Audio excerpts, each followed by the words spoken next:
These stories are about us. We were in heaven. This is the key there. We were in heaven. We fell in consciousness down to Malkuth, which is earth. But how do we rise in consciousness? Matthew 10:16, we need to be innocent as doves, but wise as serpents.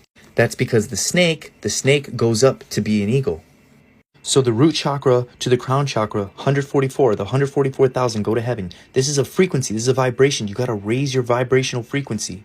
The whole point is to raise your vibration. You have this kundalini energy that falls and goes back up. Depending on your hormones, you have the sun and you have the moon. You have the Horus's eye and you have the moon. Horus, moon, hormones. And then just like how women have a menstrual cycle, men have a cycle too. You have the three gifts from the wise men. That is from your pineal gland. You have your dopamine, serotonin, melatonin, and it falls, creates the chrism oil, rises back up to Christ consciousness. This, like, society has basically externalized everything of what you are, everything that is sacred about you. They've externalized it. You are the Holy Grail. Your neck is in your head. That's the chalice. You have the fountain of youth, which is the cerebral spinal fluid that falls down in consciousness and comes back up. You have Pandora's box, which is your heart. They make you externalize all of these gifts that you have.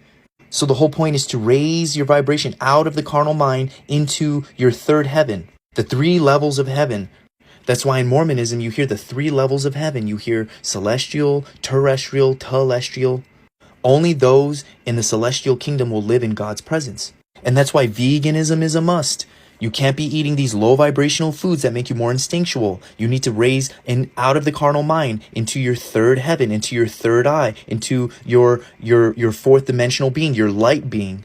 Jacob's ladder, and at the top was heaven. Like, I was watching a video on Kevin Gates and he was talking about how he did a 40-day water fast and he astral traveled to the celestial court. We are literally just CO2 constituents. We're just light and vibrations.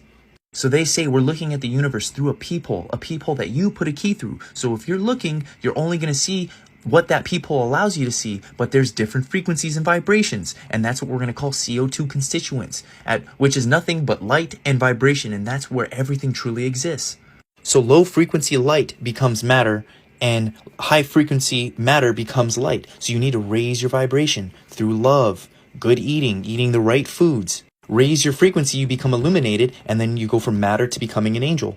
And that's why you got to do everything with love, because high frequency, short, fast wavelengths activates many more DNA coding sites. That's what love does. The highest form of worship in Luciferianism is the inversion of God, and that's with fear. It activates few DNA coding, keeps you bonded, it shackles you to this construct. Fear literally just prevents you from becoming illuminated.